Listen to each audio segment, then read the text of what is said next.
재선 CBT 대비 중요 내용 75페이지부터 2강 강의가 시작되겠습니다. 코어커스 구비 조건. 이 고로 조업할 때 석탄을 그대로 못 쓰고 이것을 덩어리로 만들어서 고로 조업에 사용합니다.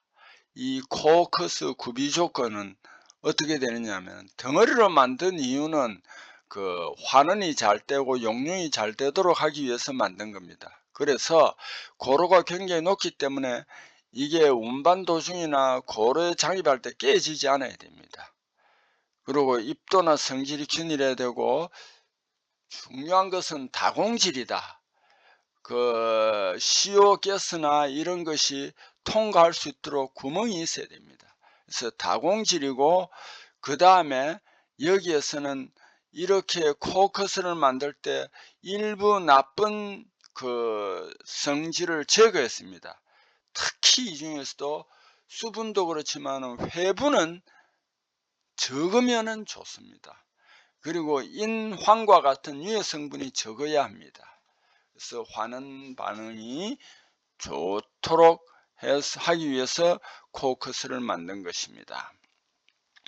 그 다음에 석탄은 덩어리 코어커스로 만드는데 이 가루 코어커스를 사용할 때가 있습니다. 왜냐하면 철광석도 소결광을 만들기 위해서 덩어리로 만들어야 됩니다. 그래서 철광석 가루를 그 소결기에다가 제일 밑에다 깝니다.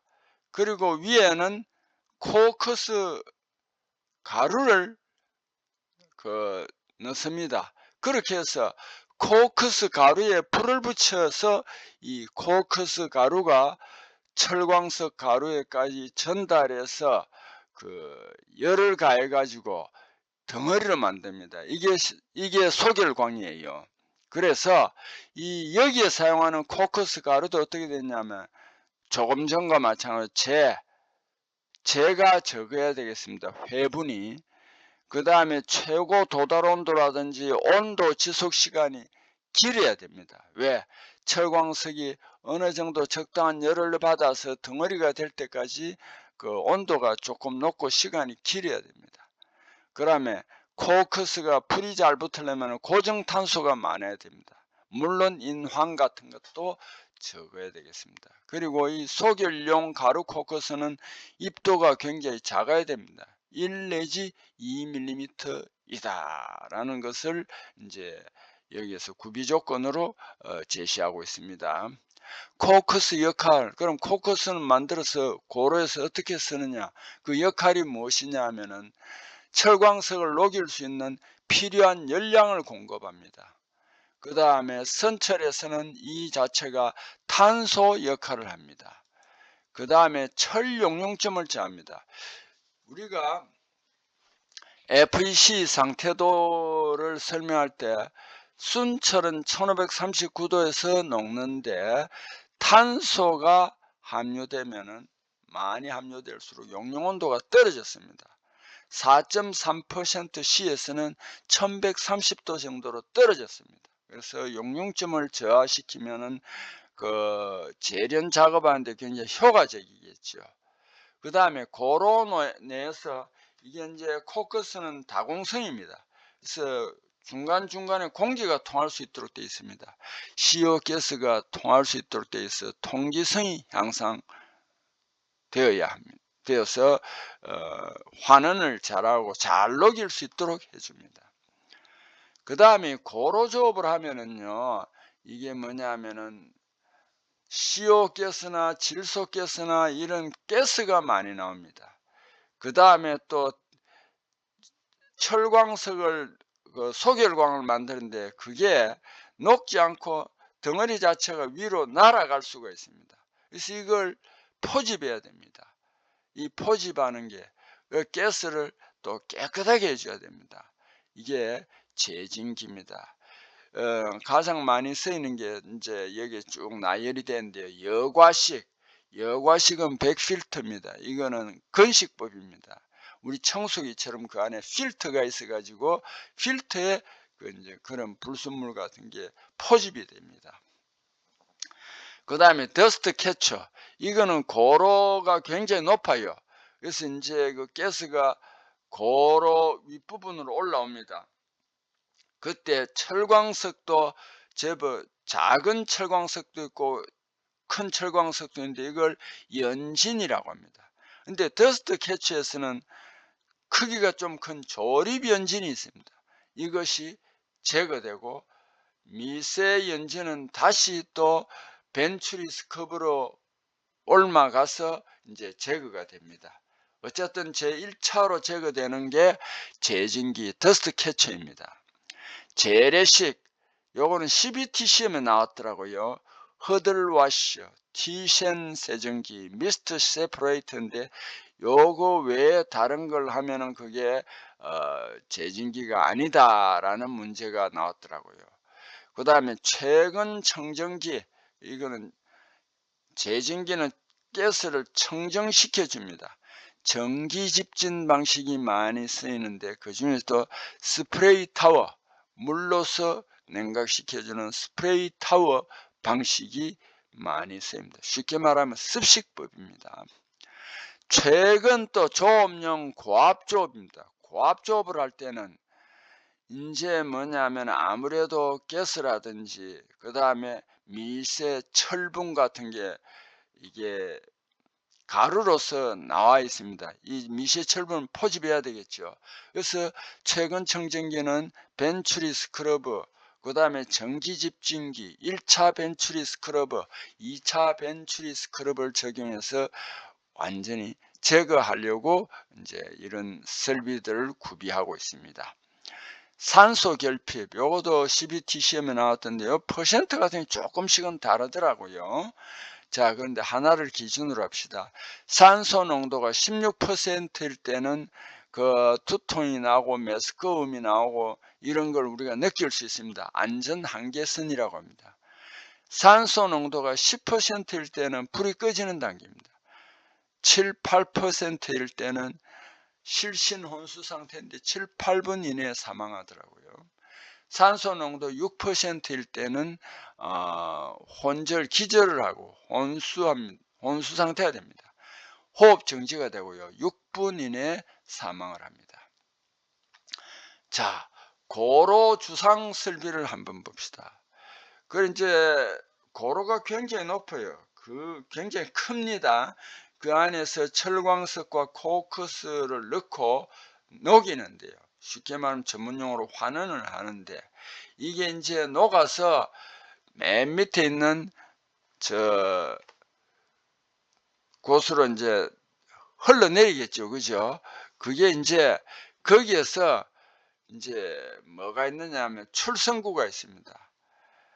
태핑홀이라고 하는데 거기에서 이제 쇳물이 흘러나와야 될 거 아닙니까? 그럼 흘러나올 때 그 주변에서 쇳물을 처리하는 곳이 주상설비입니다. 경주통, 고로에서 쇳물이 나오면 이걸 제강 공장으로 바로 보내야 됩니다. 그럼 토페드 레이들 카라는 TLC가 거기에 대기하면은 여기에서 쇳물을 받아 가지고 토페드 레이들 카에 공급을 합니다. 근데 이게 수직으로 되어 있으면은 떨어지면서 산화가 되거나 튈 수 있습니다. 그래서 이 통을 좌우로 움직일 수 있게, 경동할 수 있게 해가지고 조용히 TLC에 공급하는 설비가 경주통이 되겠습니다. 그럼 대탕도는 뭐냐? 그 다음에 이제 고로에서 쇳물이 흘러나옵니다. 흘러나올 때 처음에는 용선과 슬래그가 함께 흐릅니다. 주탕도입니다. 이것이 대탕도가 되겠습니다. 근데 대탕도 끝부분에는 뭐냐면은 용선과 슬래그를 분리하는 스키머가 설치되어 있습니다. 지탕도는 용선탕도 또는 소탕도라고 할 수 있습니다. 제탕도, 이 제라는 것은 슬래그라는 뜻입니다. 슬래그를 흘려보내는 슬래그 탕도입니다. 스키머는 뭐냐 하면은 용선, 슬래그를 분리하는 설비입니다. 자, 그 다음에 여기에 16-1은 말이죠. 이 시험 문제가 조금 애매하더라고요. 고로 주상설비에 속하지 않는 장치는 해놓고 이 조선기도 스키머라고 그렇게 생각하는 곳이 있더라고요. 근데 여기에서는 보면은 조선기나 주선기가 나오면은 답이 아닌 것 같아요. 그래서 여기에 색깔을 표시해놨는데 이런 문제가 나오면 여러분이 조금 신경을 쓰시라고 색깔 표시를 해두었습니다. 조선기가 답이 아닙니다.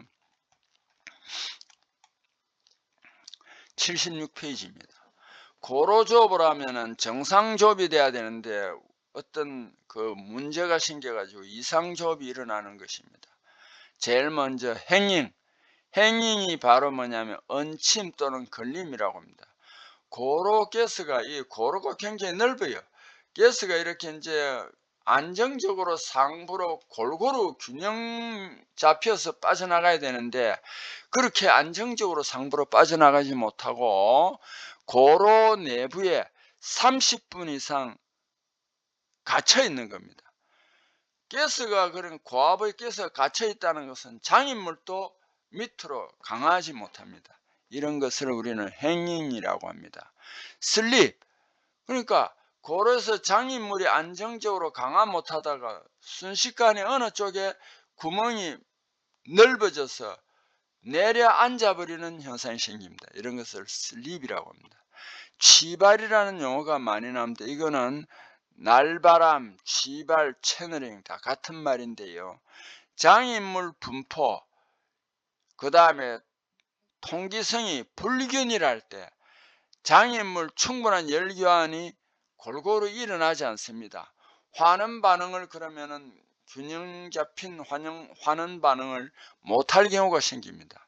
그래서 어느 부분에 고온 상태 그대로 넓은 부분이 생겨가지고 환원 반응을 안 하고 가스가 그대로 노정으로 급격히 분출하는 사고가 납니다. 이것을 취발, 날바람, 채널링이라고 합니다. 자, 광석도 그냥 가루나 덩어리로 쓰는 게 아니고 일정한 크기로 덩어리를 만듭니다. 이게 소결 작업인데요. 소결 작용은 확산결합하고 용융결합이 있습니다. 확산결합은 어느 정도 낮은 온도에서 열을 가해도 낮은 온도에서 확산 소결합니다. 저온 확산 소결합니다. 그 다음에 동종 광물 재결정 결합으로 하는 그런 확산 결합입니다. 여기에는 Fe2O3와 Fe3O4가 결정 성장을 하기 때문에 해서 생기기 때문에 약한 결합입니다. 용융결합은 유리질 규산염, 이 광석이 녹아서 슬래그는 철광석보다 낮은 온도에서 녹거든요. 녹아서 슬래그 성분이 용융입자를 견고하게 결합합니다. 이 소결광 강도는 정대되나 그 나중에 녹일 때 철광석의 산소를 제거해 가지고 철 성분을 녹일 때 비환원성이 나빠집니다. 자, 소결 원료 반응 기구를 한번 살펴봅니다. 소결 원료 반응에는 조제 성분이 들어갑니다. 이 광석에 불순물이 있는데 이걸 슬래그로 만들기 위한 성분이 조제 성분입니다. 그럼 이 이제 소결할 때 제품 강도를 어느 정도 단단하게 해주느냐 약하게 해주느냐 이 문제가 있습니다. 시험에 자주 나와요. CaO, SiO2는 강도를 증가한다. 나머지는 감소시킨다. 그 다음 코크 원단위, 코크스를 얼마나 많이 쓰느냐 적게 쓰느냐 하는 겁니다. CaO가 증가하면 이 자체가 열을 내뿜어서 철광석을 녹이기 때문에 코크스 사용량을 줄일 수 있습니다. 원단위가 감소됩니다. 반면에 Al2O3MgO는 코크스 양을 증가합니다. 그래서 코크스 원단위가 증가합니다. 대신 강도도 증대시켜줍니다. 생산성은 CaO, SiO2는 성분 증가로 생산성이 향상됩니다. Al2O3MgO는 생산성이 저하합니다. 소결 만들 때 신원료, 세론 원료는 혼합 자본료, 플러스 석회석을 씁니다. 그 다음에 그러면 잡으려는 뭐냐? 철광석을 이제 깼을 때 가루, 이 분광, 그 다음에 고로조업에서 나오는 황산재 슬래그, 그 다음에 사철, 그 다음에 아변조업할 때 밀스케일이라는 게 나옵니다. 고로에서 나온 연진, 전로에서 나온 연진, 이런 것들을 섞은 것을 잡원료라고 합니다. 그러면 소결 전체 배합원료는 이 소결 신원료, 쉽게 말하면 잡원료입니다. 이거에다가 석회석을 넣고, 그 다음에 반광 분코커스, 철광석을 덩어리로 만들려면 코커스를 가루로 만들어야 되겠죠. 그 다음에 반광은 뭐냐면 소결을 했는데 크기가 작게 나타난 거, 이거는 다시 소결하라고 보냅니다. 그것을 반광이라고 합니다. 자, 소결 배합원료 수분 함량 관리입니다. 수분이 있어야만 이 철광석을 적당히 묶어 덩어리로 만들어주고, 그 다음에 열을 가했을 때 수분이 수증기가 되어 빠져나갑니다. 거기에 이제 구멍이 생깁니다. 이 통기도 같은 게 형성됩니다. 이 수분 함량 관리는 여기에서 여러 가지 나열이 되는데, 이거 종종 객관식 시험에 나오니까 이걸 참조를 해 주시기 바랍니다. 목표 설정, 수분은 어떻게 되냐? 포화 수분값은 50 내지 60%입니다. 수분값은 5 내지 7%, 요거도요 5 내지 10%라고 해놓은 데도 있고 5 내지 8%라고 해놓은 데도 있습니다. 이 숫자는 여러분이 이제 적절하게 응용을 해야 됩니다. 수분 관리는 중성자 수분계를 사용하고, 건조나 여기 이제 수분 관리는 이제 소결하기 전이니까 온도가 높아요. 손으로 뭉쳐보는 방법도 있습니다. 소결 시 수분 첨가, 미분 원료, 미세한 분말을 덩어리로 만들어줍니다. 응집시켜줍니다. 통기성, 거기에 열을 가하면은 공기가 빠져나가면은 구멍이 생깁니다. 통기성이 향상됩니다. 그 다음에 소결할 때 그 이제 더스트, 이것을 그 안 소결의 수분이 흡인해 가지고 날아가는 걸 방지해 줍니다. 이걸 비산이라고 하는데, 비산 방지, 소결청 온도 9배 개선, 열 효율 향상합니다. 화염 진행 속도, 전진 속도는 뭐냐면 화염이 합으로 타서 들어가는 속도입니다. 71페이지. 소결관 속도는 앞에서도 했지만 플레임 프런트 스피드 해가지고 FFS입니다. 요 식은 이렇게 됩니다. 소결한 원료층을 상부에서 하부로 한번 나열하면은, 제일 밑에는 처음에 제일 늦게 그 코커스 불길이 닿습니다. 그래서 여기에서는 습원료 또는 습윤대라고 합니다. 그 다음 윗부분은 이제 습기가 날아갔습니다. 건조되었습니다. 그 다음에 그 위에는 불길이 오래 닿았습니다. 그래서 용융되고, 제일 위에는 이제 녹아서 덩어리로 됐습니다. 소결됩니다. 그럼 습윤대는 보통 보면은 온도가 일정하게 2, 3도로 상승합니다. 그 다음에 건조대에서는 온도가 100도씨로 상승하며 장애물이 건조됩니다. 철광석은요, 적철광 Fe2O3, 이거 시험에 NCS 시험할 때는 그대로 나옵니다. 자철광은 Fe3O4, 갈철광은 Fe2O3, NH2, 이게 NH2가 그 이제 물은 물인데 여기 좀 강하게 결합이 되어 있습니다. 그래서 여기에 이제 갈철광은 적철광하고 비슷한데 NH2가 여기 결합이 되어 있다. 능철광은 FeCO3입니다. 그 다음 펠레타이징, 보통 우리는 소결광을 많이 씁니다. 그런데 환원이 제일 좋은 것은 펠레타이징입니다.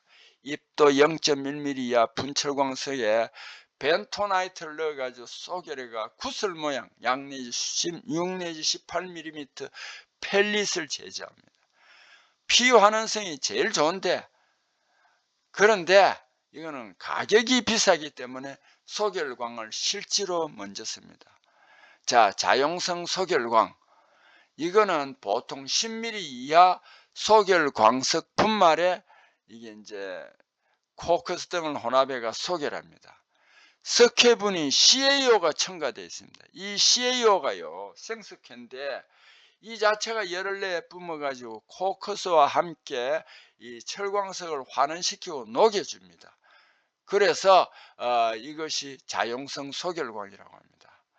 자, 소결기는 DL 소결기, 드와이트로이드 소결기와 그리나발트 소결기가 있는데 DL 소결기가 자동적으로 제일 많이 쓰입니다. 연속적 대량 생산, 인건비 절감, 집진장치 설치가 용이한데 대신 이게 마모가 잘 됩니다. 배기장치 누풍이 좀 많습니다. 근데 자동은요, 소결 불량할 때 부분적으로 점화가 불가능합니다. 전력 소비가 크고 1개소가 고장되면 전체가 정지합니다. 그리나발트는 반대로 고장이 나도 다른 냄비로 소결하고 그 다음에 동일 조업 상태를 유지하는데 이거는 수동적입니다. 자, 요즘은 DL 소결기가 많이 쓰입니다. 코크스 건류할 때 벤젠, 납탈렌, 자일렌, 톨루엔이 나온다 하는 정도만 알아두세요. 자, 이 강수업도 여기에서 마치겠습니다. 수고했습니다.